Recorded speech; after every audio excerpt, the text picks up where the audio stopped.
How to fix NVIDIA FPS drop.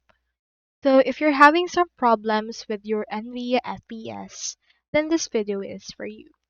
So in order to fix that, what you can do is you first need to head over to nvidia.com and from in there, look in here for the option for drivers.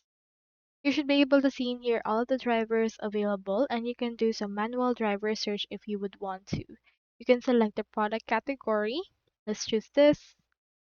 Then after that, it should be able to show you in here these options. You can change it into what you want. I'll choose Windows 11 and click on Find.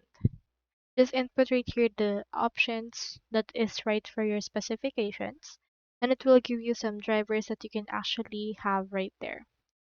Now in here, you can view this driver. So what you can do is you can click on this,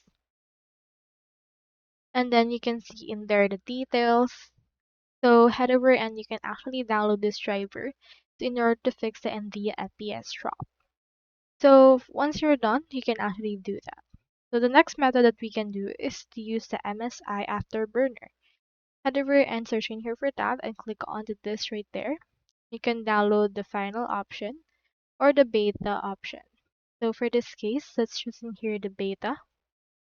Once you have clicked on that, it will download the Afterburner.